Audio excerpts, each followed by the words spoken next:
we're going to be exploring tonight is literally, I'm going to be showing you a different way of understanding emotion and understanding mind.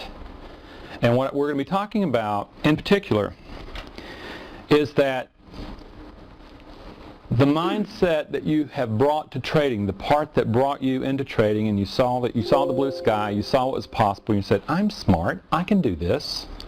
And then you get into trading, you discover that the mind that got you into trading is not the mind that is going to produce success consistently in trading.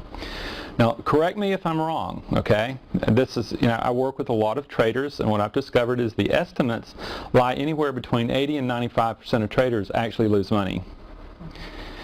And then you pair it with, say, what Mark says is that somewhere the trader educators that I work with are going to say this.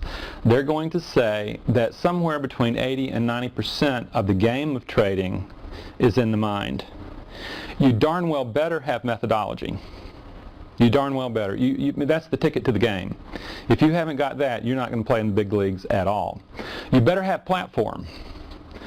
But a guy from Saudi Arabia comes to me, and he comes and shows me this business card. It's very similar to this slide. And he says, I want to be worth a ton of gold. And I thought, wow, he's got this visioning thing down. Now, if he only had ruby slippers that he could click his heels, maybe he could produce that. And my question to him was this, is who do you need to become so that that goal shows up? Okay?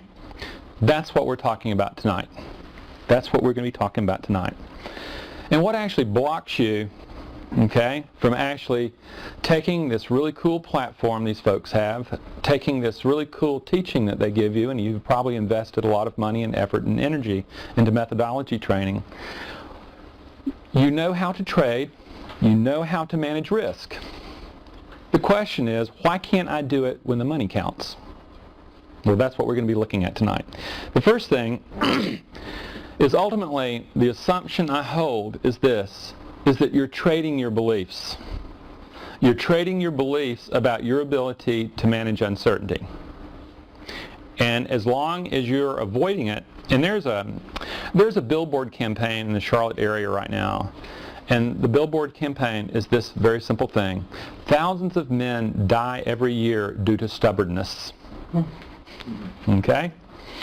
What you discover is men truly have to experience a lot of pain before they recognize that in their stubbornness, all they're doing is inflicting more pain. And then they decide, well, okay, if I'm having this much pain, then maybe I need to learn how to trade in the mind. That's what we're going to do. The other thing that happens in the journey of a trader, this is about 2 to 3 years into the process, is that they believe that discipline is going to be found external to self. They're going to tweak their systems, they're going to find these indicators, they're going to do this, they're going to set these rules up, and then if only they were able to actually do what their trading plan said, they in fact would be profitable. The problem is they do not have internal discipline.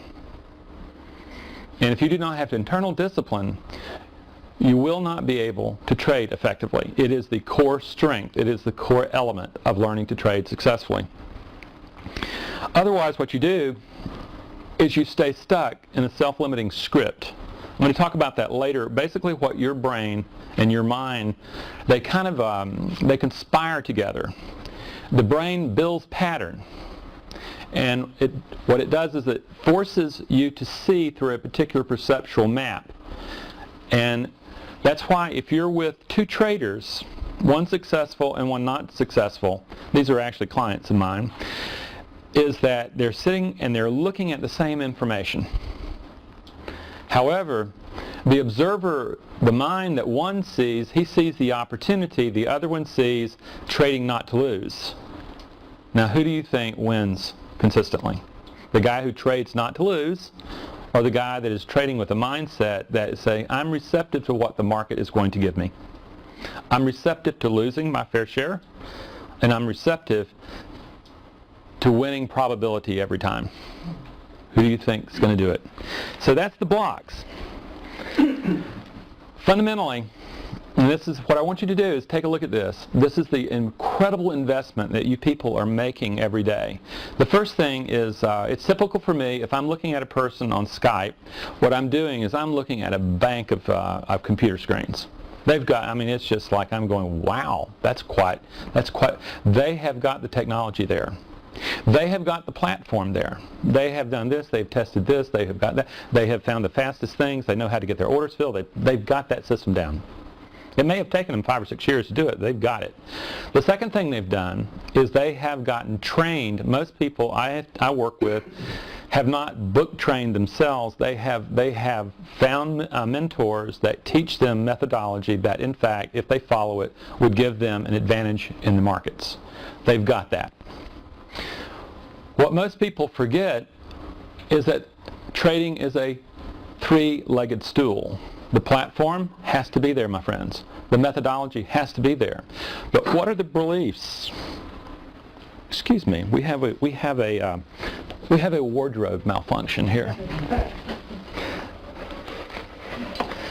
The key, though, is what are the beliefs that they're bringing into trading, and what is their emotional reactiveness to uncertainty?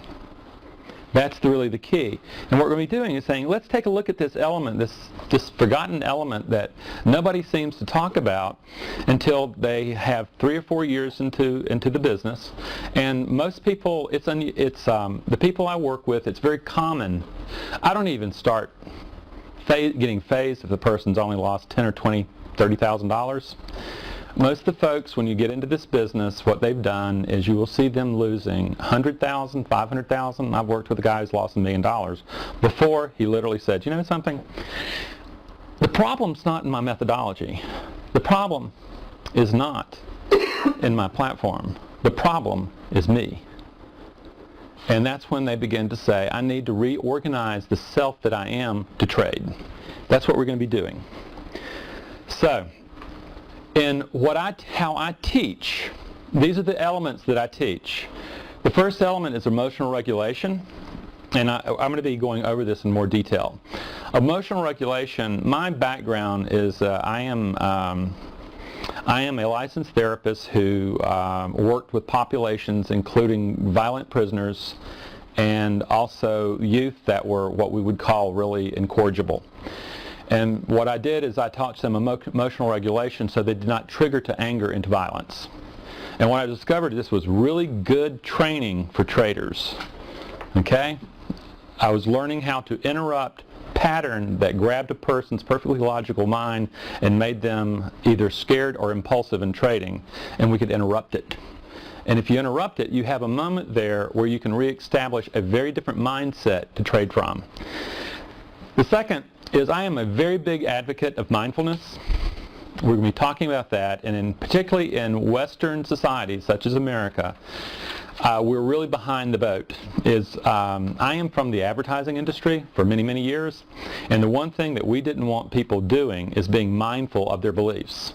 What we wanted people doing is buying our products to fill a hole in them temporarily.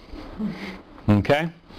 And what happens is when you begin to develop mindfulness, you begin to discover one very powerful fact, is that you and your thoughts are not the same. This concept I starts taking on a totally different picture. More about that later. The third is you begin to wake up. When you develop mindfulness as a tool, you have a phenomenal tool, because it takes you to the door of the mind and you can begin to look in and you don't have to see blurred vision anymore. You can start saying, what in the world is going on in here? And who in here has ever been in a trade, you're looking at setups, the setup's getting warm, confirmation's there, and it's time to look for entry point. And then something happens. What if you're wrong? What if you're wrong? And you find yourself kind of floating into hesitation, and you kind of sit there in hesitation, and suddenly what you realize is the trade's getting away, and you may just stay on the sideline, or you may jump in way too late. Has anybody in here experienced that phenomenon? Well, what you have done is you have just experienced the internal dialogue. The internal dialogue, what you call thought, I have interest in going, well, what I want to know is what part of the self, more about that later, is actually commanding your mind at that particular moment in time. And what I'll tell you is that who's in command of the mind of most traders that I've met is not who needs to be in command if they're going to be successful traders. More about that later. The fourth thing is that in the same way that this internal dialogue, this one that produces very fear-based type of thinking, or like being in a trade. Have you ever been in a trade, you know, when you get in that trade and that thing it's got this critical mass there and it's bouncing around, there's the stop right there and it's going up and down, and it's almost getting there. And have you ever noticed that you get have you ever noticed the thought life going on within you at the time? That's the internal dialogue. That is not who you are, but in your blindness and your mindlessness, that's what you have coalesced into being. In mindfulness, if you allow that to happen, you are fodder for Goldman Sachs. Okay? They're looking for you. The fifth thing is fourth thing, you start bringing empowered parts of the self into being. In the same way that there's fear, there are also incredible, powerful aspects living within yourself. Nelson Mandela of South Africa was just an angry man until the Afrikaners put him into solitary confinement. In solitary confinement, he got through his anger and he found a deep strength that he never knew was there. And what happened is he and Desmond Tutu brought down the Afrikaner government. But they did it out of a completely different state of mind than the state of mind that Nelson Mandela had before solitary confinement. And I'm not advocating solitary confinement for anybody, but I'm just saying, look what that man did. Okay? You find this strength. But the second thing is that a lot of traders will start showing me that, okay, Randy, it showed up. I can see these elements. They've shown up in different parts of my life, but they just keep popping up and down, and they're not consistently up. What happens is you're not living an intentional life while trading. Is you don't go into the trade room and just think, okay, what's going to be happening today? What happens is you're going to be learning how to design the mind so that when you enter trading, you are in a peak performance state of mind. And you don't trade unless you're in the peak performance state of mind. It's foolish. You know, how would you like a bumbling little crazy person trading, or would you like a cold, calculating, impartial, highly disciplined guy sitting there trading for you? I want the highly rational, impartial, highly disciplined guy trading. I don't want the guy who's bouncing around emotionally. Okay? So, those are the four things we're going to be exploring. The very first thing, we're going to talk about that touchy-feely thing called emotion. What I want to let you know, my friends, is this. Emotion is not psychological. Emotion is biological. Okay?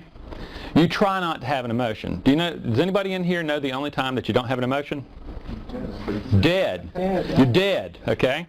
Even this highly vaulted thing where they say, leave your emotions at the door. Right. Well, fundamentally, that emotional state is what I call impartiality. It's an emotional state, and it's very good for solving problems. But if you were to take it to, say, romance your spouse, you will discover very quickly that doesn't cut it when trying to romance. You would need to close down impartiality, and you would need to open up another part of yourself. If it's not that, to the guys like me, what it is, an emotion is a sensorial pattern that has been established by the brain, and it's regular and is put back. What happens is anytime that there is a disruption to that sensorial familiar pattern, there is, by definition, an emotion. And if you want to look at setups, you are absolutely destroying the sensorial pattern, the familiar sensorial pattern, and therefore you are going to have an emotion awaken. The only question is, which one? So, now that we have that, and I am open to questions. This is some of the more powerful understanding. This is a neurological view of emotion. It's not a psychological view. And once you grasp, oh no, this is very serious business, and they're not going to go away. You're going to have to learn to deal with them, including your fear. Because ultimately, the lack of management of fear is going to hijack objective thinking. Okay? You just try it. Okay? Then, fear also creates, and this is where Goldman Sachs is there listening to you guys trade. Fear is going to create a fear-based, herd-like mentality. And then what happens is you go stomping off in a stampede based on your fear or your greed, and then you start making trading decisions not out of your trading plan, but out of the fear that you're in. You have forgotten, I'm going to tell you something, your trading plan's history at that particular time. You're out there and boom.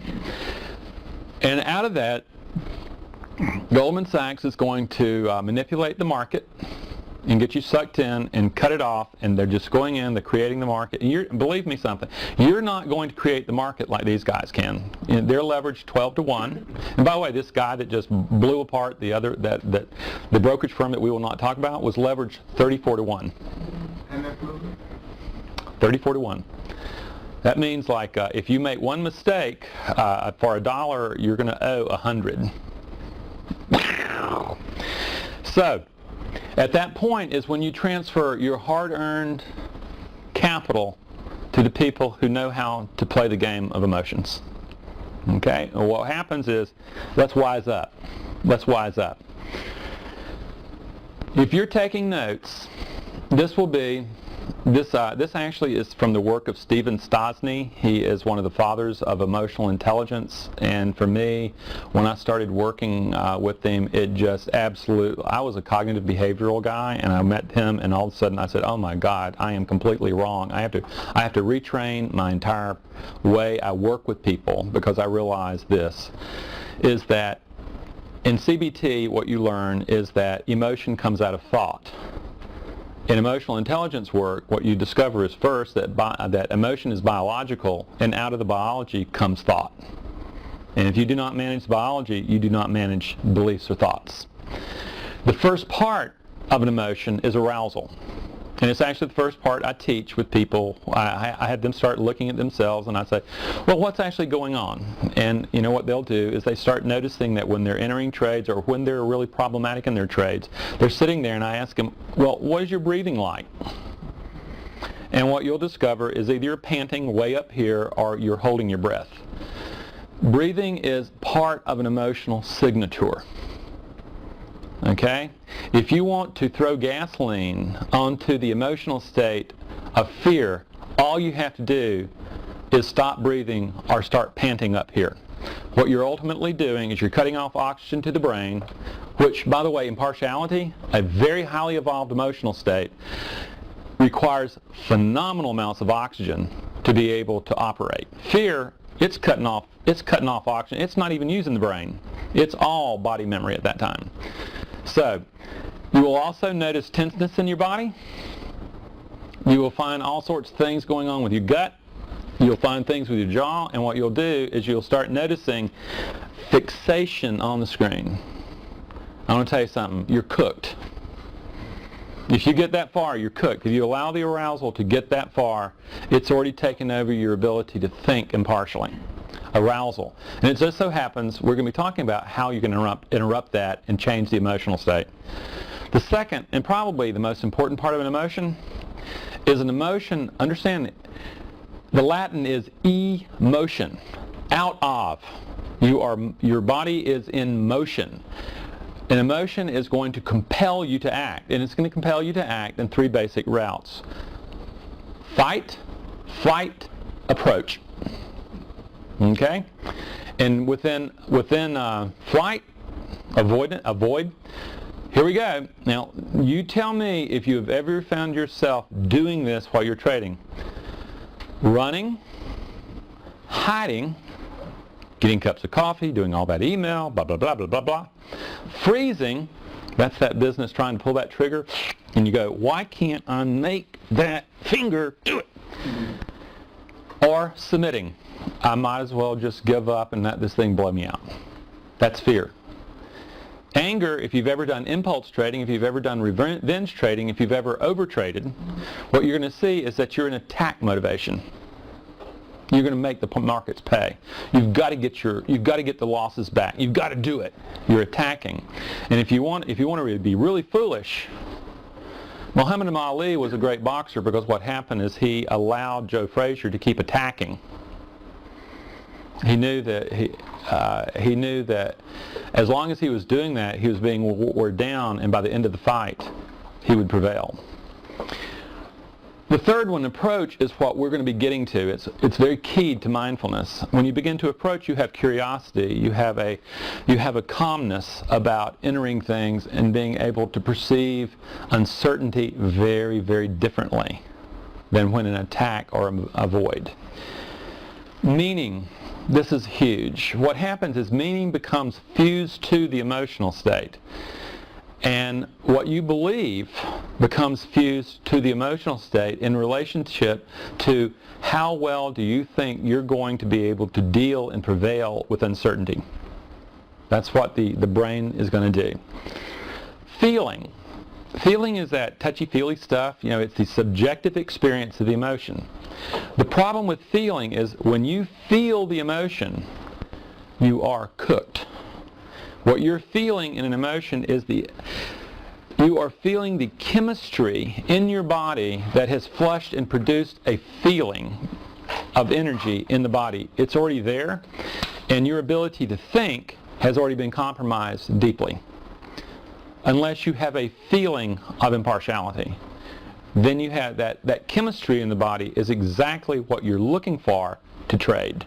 Because that's actually when you are looking at setups, you're looking at data, and you're comparing it to plan, and you're able to simply to go back and you're staying there. Temperament I don't really deal with because that's genetics, and that's an area that I have no expertise at all in. But these four elements, these are the big ones. But I want you to see how this thing actually works. And I want you to think about your biggest problematic place in trading. I want you to notice the arousal happens, and all of a sudden you can feel the keying up. And what you're going to start noticing is your breathing. And this is an assignment. Tomorrow morning, start doing this. Start observing your body. Don't trust your thoughts, okay? Please, don't trust them. Observe your body and start noticing, oh my gosh, let's see, yeah. Gosh, that breathing is such that if you're not breathing diaphragmatically, or what is known as bellows breathing, you are not in a calm state of mind. Bellows breathing is the emotional signature that produces calm states of mind. If you're holding breath, or if you're breathing in a rapid way, only using the top parts of the lobes of the lung, you're not getting oxygen supply, and you're going to be somewhere in anger or fear. So there you go. Then you start going, okay, what is the tension in my body? Okay, what is the tension in my body? If you're feeling cranked up in tension, why are you trading? Until you can get that back under management, you're already hearing, oh my gosh, what happens with arousal is it cranks up, it cranks up, it cranks up, it cranks up, and then there's a switch. Once you hit that critical mass, bam, the mind is flooded. Well, the brain is flooded, the mind is overridden, and there you go. You start noticing the racing heart, and what do you think that means?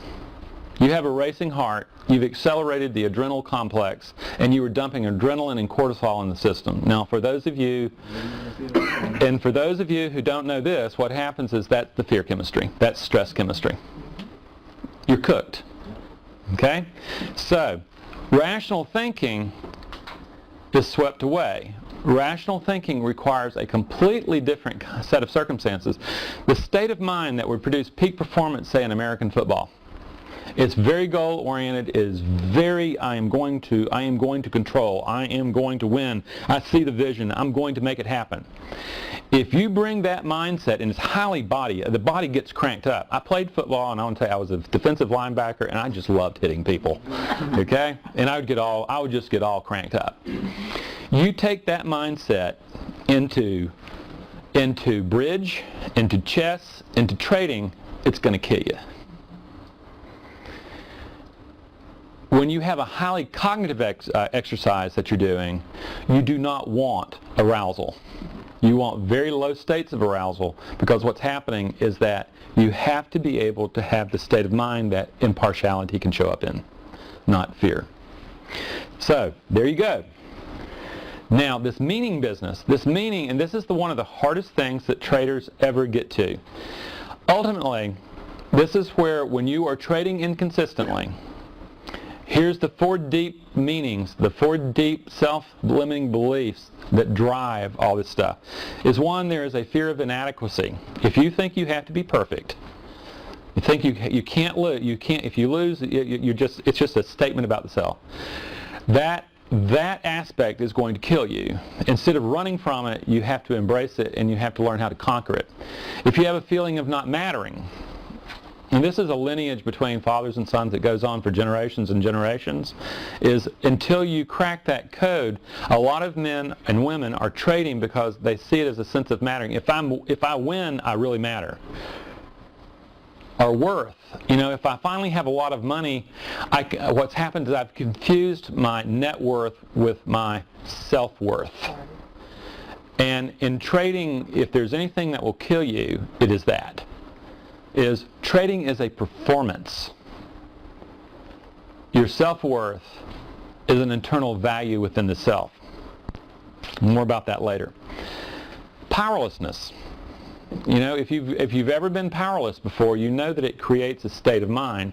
And if you've ever lost, if you've done some really stupid trading before and really piled up a loss on yourself, and what happens is you have yourself a fear syndrome, and suddenly the brain's sitting there, and it's generalizing to every trade, every piece of uncertainty out there. Unless you decouple that, what happens is you're going to feel the powerlessness, and you're either going to buck like a horse in a burning barn, or you're going to stay on the sideline. Tell me something. Is this hitting home with you guys in the way? It is. Yeah, just life stuff too, not just. That's what happens is that people discover, they finally say, Randy, I've been working with you for a while, and I'm really learning how to trade a lot better. But tell me something. Is this really about trading? Mm-hmm. And what I say is, well, no. What happens is trading is the context, and what we're doing is we're building a mind specifically built for trading. It's not like I'm from Charlotte, North Carolina, and I will do peak performance with golfers.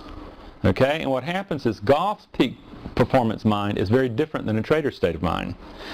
And a trader's state of mind is much more difficult because a golfer only has to keep it together for about 30 seconds.